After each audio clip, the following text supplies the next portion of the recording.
வணக்கம். Welcome to கதை திரட்டு audio books. இந்த வீடியோவில் நம்ம என்ன கதை கேட்க போகிறோம்னா, வழி தெரிந்தது சிறுகதை. நம்ம சேனலை இதுவரைக்கும் சப்ஸ்கிரைப் பண்ணாதவங்க சப்ஸ்கிரைப் பண்ணுங்க. பக்கத்தில் இருக்கிற பெல் ஐகானை கிளிக் பண்ணி ஆல்ங்கிற ஆப்ஷனை ப்ரெஸ் பண்ணுங்க. ஸோ தட் நான் போடுற கதைகளை உடனுக்குடனே நீங்கள் கேட்கலாம். வாங்க கதைக்குள்ளே போகலாம்.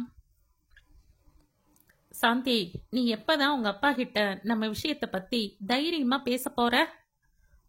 நான் பேசுறேன்னா அதுக்கும் பிடி கொடுத்து பதில் சொல்ல மாட்டேன்ற என்ற அறிவரசன் பாதி மட்டுமே ஊதியிருந்த சிகரெட்டை எரிச்சலுடன் கடலில் நோக்கி வீசி எறிந்தான். அவன் விழிகளில் ஒரு பொறுமையின்மை தெரிந்தது. அதை பொறுமையின்மை என்று கூட சொல்லிவிட முடியாது. அவனது பொறுமை முழுவதும் தீர்ந்து போய்விட்ட எரிச்சல் என்று சொல்வதுதான் சரியாக இருக்கும். சாந்தி மௌனமாக தலை குனிந்தவாறு கடல் மணலை அலைந்து கொண்டிருந்தாள். அவள் கண்கள் கலங்கி இருந்தன. என்ன சாந்தி இது? எப்ப இந்த பேச்சை எடுத்தாலும் சமயம் பார்த்து பேசுறேன் அப்படின்னே சொல்லிக்கிட்டு இருக்க. அந்த சமயம் எப்பதான் வரப்போகுதாம்? நாம கல்யாணம் பண்ணிக்கிறதா முடிவு பண்ணி 3 வருஷம் ஆயிடுச்சு. எங்க அம்மாவா ரா பகலா இத பத்தியே பேசி என்னைய தொணப்பறாங்க. எனக்கு பயமா இருக்குங்க. பச்சை குழந்தை பாரு, எப்ப பாரு பயமா இருக்குன்னே சொல்லிட்டு இருக்க. உன்னோட பயம் எப்ப தெளியறது? எப்ப உங்க அப்பாவை நீ கேக்குறது? எப்ப நம்ம கல்யாணம் நடக்கிறது? என்னையும் உங்க அப்பாவை சந்திக்க விட மாட்டேன்ற. உங்க கோபம் எனக்கு புரியுதுங்க. எங்க அப்பாவும் 3 வருஷமா என் கல்யாண பேச்சை எடுத்து அப்பப்ப தொணத்துக்கிட்டு தான் இருக்காரு. இன்னும் கொஞ்ச நாள் போகட்டும்னு சொல்லி ஒத்தி போடுறதுக்கு மட்டும் தைரியம் வருதாக்கும். அதுக்கு உங்க அப்பா கோவிக்கலையா? கோவிக்கத்தான் செய்யறாரு. தாய் இல்லாம வளர்ந்த பெண்ணாச்சே நான். அதான் கொஞ்சம் விட்டு பிடிக்கணும்னு நினைக்கிறாருன்னு தோணுது. எனக்காகத்தான் அவரு 2ஆம் கல்யாணம் கூட கட்டிக்கல. நான் போயிட்டா அவரு தனியா இருப்பாரேன்றங்கிறதுக்காகத்தான் நான் கல்யாணத்தை ஒத்தி போடுறேனோன்னு கூட அவருக்கு சந்தேகம்ங்க. அவரே அப்படி சொன்னாரா? ஆமாங்க, எனக்காகத்தானே நீ கல்யாணத்தை ஒத்தி போடுற அப்படின்னே கேட்டாரு. இதை விட தோதான சந்தர்ப்பம் கிடைக்குமா சாந்தி? அப்ப அவரு சொல்றப்ப நீ நம்ம விஷயத்த பட்டுன்னு போட்டு உடைக்க வேண்டியது தானே? அதான் பயமா இருக்குன்றேன்ல. என்ன பயமோ போ. என்னையும் உங்க அப்பா கிட்ட சொல்ல விட மாட்டேன்ற. உன் பயம் எப்ப தெளியறது? எப்ப நாம கல்யாணம் பண்ணிக்கிறது? ஒன்னு செய்ய. முகம் பார்த்து வெளிப்படையா அவரோட பேச கூச்சமா இருந்துச்சுன்னா ஒரு லெட்டர் எழுதி கொடுத்துட அவர்கிட்ட. அதுக்கு மட்டும் தைரியம் வேணாமா? கிழிஞ்சது போ. அப்ப நான் கிளம்புறேன். என்னைக்கு நீ உங்க அப்பா கிட்ட பேசுறதா இருக்கியோ அன்னைக்கு நாம சந்திச்சா போதும். ஐயோ, அப்படி சொல்லாதீங்க. எந்திரிக்காதீங்க ப்ளீஸ். உட்காருங்க. என்னை புரிஞ்சுக்கங்க. என்னத்த புரிஞ்சுக்கிறது? நீ ஒரு சரியான தொட நடுங்கினும் நீ இப்படியே ஒத்தி போட்டுக்கிட்டு இருந்தா நாம 2 பேரும் இப்படியே இருக்க வேண்டியதுதான்னும் அதான் அன்னைக்கே புரிஞ்சிடுச்சே. எழ முற்பட்ட அறிவரசன் அழுத்து கொண்டே மறுபடியும் அவளுக்கு எதிரே அமர்ந்தான். அப்போது அவர்களுக்கு மிக அருகே மணல் சலசலக்க இருவரும் தலை உயர்த்தி பார்த்தார்கள். சாந்தியின் அப்பாவிடம் அவரது அலுவலகத்தில் தனி செயலராக பணிபுரிந்து கொண்டிருந்த மேரி அவர்களை நோக்கி வந்து கொண்டிருந்தாள். அவளை பார்த்ததும் சாந்தி அச்சத்துடனும் சங்கடத்துடனும் எழுந்து நின்றாள்.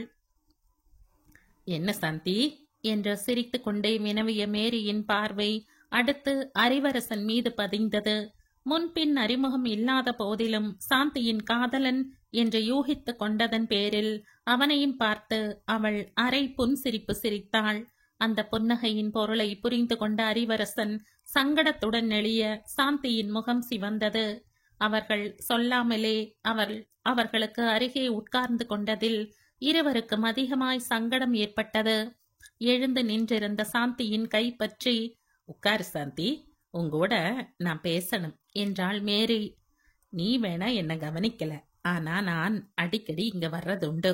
உங்க 2 பேரையும் கவனிச்சதும் உண்டு. அப்பா கிட்ட சொல்லிட்டியா? சரின்னுட்டாருல்ல.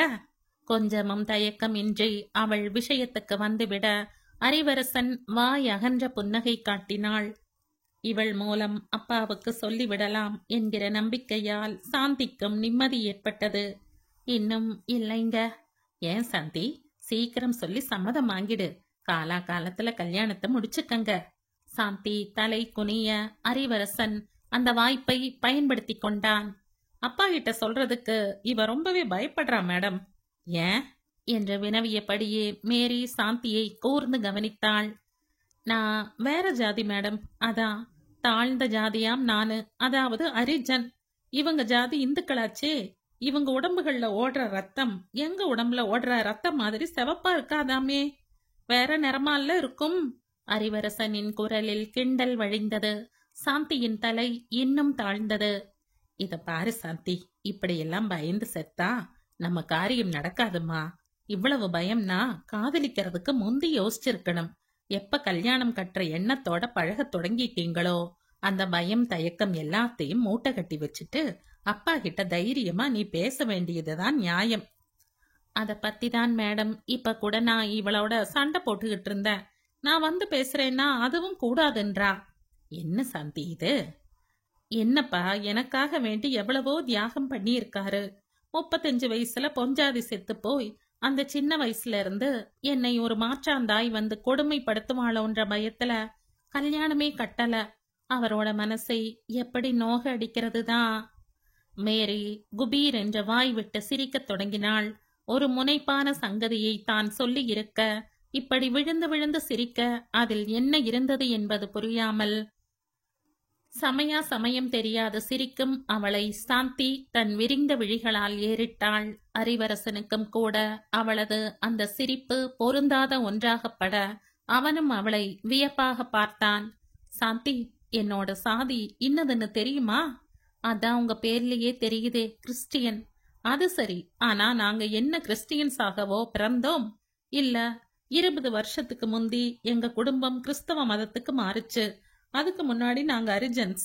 இவ்வாறு கூறிவிட்டு மேரி பொருள் பொதிந்த புன்னகையை காட்டி மறுபடியும் சிரித்தாள்.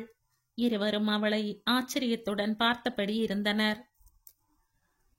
இவள் என்ன சொல்ல வருகிறாள் என்பது விளங்காததால், எதுக்கு இவ இப்படி அசட்டுத்தனமாய் சத்தம் போட்டு சிரிக்கிறா அப்படின்னு நினைக்கிறீங்கல்ல? சொல்றம்மா, உங்க அப்பா கிட்ட நான் ஸ்டெனோவா வேலைக்கு சேர்ந்த புதுசுல தான் உங்க அம்மா தவறி போனாங்க. அப்ப எனக்கு 22 வயசு. உங்க அம்மா தவறி போன மறு வருஷத்திலிருந்தே உங்க அப்பா என்னோட பழக தொடங்கினாரு. இதுக்கு மேல விலாவாரியா இத பத்தி பேச வேண்டியது இல்லைன்னு நினைக்கிறேன். என்னை கல்யாணம் பண்ணிப்பாருன்னு நம்பி இருந்தேன்.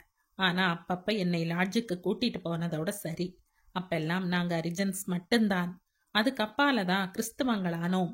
எங்க வீட்டுக்கெல்லாம் உங்க அப்பா வந்திருக்காரு. கல்யாணம்னு கட்ட முடியாதுன்னுட்டாரு. எங்க அப்பாவும் அம்மாவும் அதை விரும்பலைனாலும் என்னோட பிடிவாதத்தினால சம்மதிச்சாங்க. எங்க குடும்பத்துக்கு அப்பப்ப பணம் கொடுப்பாரு உங்க அப்பா. இப்ப எங்க அப்பா அம்மா உயிரோட இல்லை. எப்படியாவது கல்யாணத்துக்கு சம்மதிக்க வச்சு ஒரு கௌரவமான வாழ்க்கையை எல்லா பொண்ணுகளையும் போல வாழலாம்னு நான் கனா கண்டேன். ஆனா உங்க அப்பா அதுக்கு இடமே கொடுக்கல. நான் ஒரிஜினலா அரிஜனா இருந்தவ இப்ப கிறிஸ்டியன் அப்படிங்கிறது தான் அதுக்கு காரணம். ஆனா நான் கருப்பா இருந்தாலும் களையா வாட்ட சாட்டமா இருக்கிறதுனால என்னை வச்சுக்கிறதுக்கு மட்டும் உங்க அப்பா தயங்கல. பச்சையா இப்படி பேசுறாளேன்னு நினைக்காதீங்க மிஸ்டர். உங்க பேர் என்ன? அறிவரசன். பச்சையா இப்படி பேசுறாளேன்னு நினைக்காதீங்க மிஸ்டர் அறிவரசன். இதே உங்க அப்பாவுக்கும் கல்யாணம்னு வர்றப்ப நான் ஒரு அரிஜன பொண்ணா தெரிஞ்சேன். ஆனா தனியா என்னை குடித்தனம் வச்சு வந்து போறதுக்கு நான் தேவைப்பட்டுச்சு. இதையெல்லாம் எதுக்கு சொல்றேன்னா, இந்த விஷயம் உங்க 2 பேர்த்துக்கும் இப்போ ஒரு துருப்புச் சீட்டு. இதை நீங்க பயன்படுத்திக்கணும். என்ன பாக்குறீங்க? உங்க அப்பா கிட்ட கேளுமா. ஒரு அரிஜன பொண்ணை வச்சுக்கிட்டு இருக்கிற நீங்க உங்க மகளை ஒரு அரிஜன பையனுக்கு கட்டி கொடுக்க மறுக்கிறது என்ன நியாயம் அப்படின்னு கேளுமா. இது உனக்கு எப்படி தெரியும்னு அப்பா கேட்டாருன்னா, அரசல் புரசலா காதுல விழுந்துச்சு. நான் நம்பல. அப்புறம் நானே அவ வீட்டுக்கு நீங்க அடிக்கடி போறத கண்டுபிடிச்சேன். அப்புறம் மேரியையே சந்திச்சு கேட்டேன். ஒத்துக்கிட்டா. அப்படின்னு ஒரு போடு போடு. என்ன? All the best. நானும் அப்படி நடந்துச்சுன்னு அவர் கேட்டா சொல்லிடுறேன்.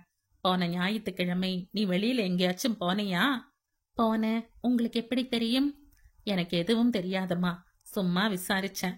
அப்ப போன ஞாயிற்றுக்கிழமை எங்க வீட்டுக்கு வந்ததா சொல்லிடு. இந்தா என்னோட வீட்டு முகவரி ராக்ஸி தியேட்டருக்கு பக்கத்துல இருக்கு.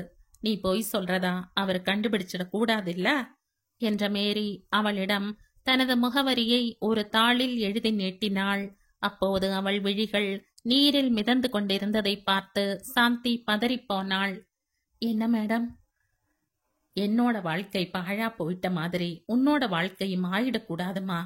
நானும் அவர் உன் விஷயம் பத்தி என்கிட்ட ஏதாச்சும் சொன்னாருன்னா அவருக்கு ஆணி அடிச்ச மாதிரி எடுத்து சொல்றேன். நீங்க ஒரு அரிஜன பொண்ணை வச்சுக்கலாம், ஆனா உங்க பொண்ணு மட்டும் ஒரு அரிஜனை கல்யாணம் கட்டக்கூடாதாக்கும் அப்படின்னு கேட்டுடுறேன். உங்க கல்யாணம் நடந்துச்சுன்னா எனக்கும் கூட ஒரு வழி பிறக்கும். எனக்கு வயசாயிடுச்சு, இனிமே குழந்தை குட்டி எல்லாம் பிறக்க வழி இல்ல. காலம் தாழ்த்தி பிள்ளை பெத்துக்கிறது புத்திசாலித்தனமும் இல்ல. ஆனாலும் உங்க அப்பாவுடைய மனைவியா ஒரு கௌரவமான வாழ்க்கை வாழறதுக்கு எனக்கும் அப்படி ஒரு சந்தர்ப்பம் கிடைச்சா நல்லா இருக்கும். இப்ப உனக்கு நான் சொல்லி கொடுத்த யோசனையில என்னோட சுயநலமும் கொஞ்சம் உண்டுங்கிறதை நான் ஒத்துக்கிறேன் சாந்தி.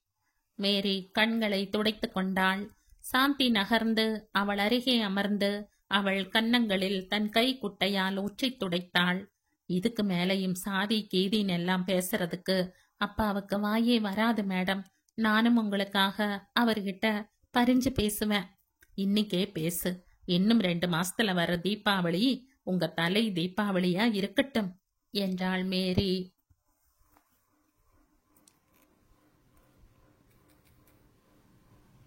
1998ஆம் ஆண்டு வெளிவந்த சிறுகதை இது. இந்த கதை உங்களுக்கு பிடிச்சிருந்தா லைக் பண்ணுங்க, ஷேர் பண்ணுங்க, சப்ஸ்கிரைப் பண்ணுங்க.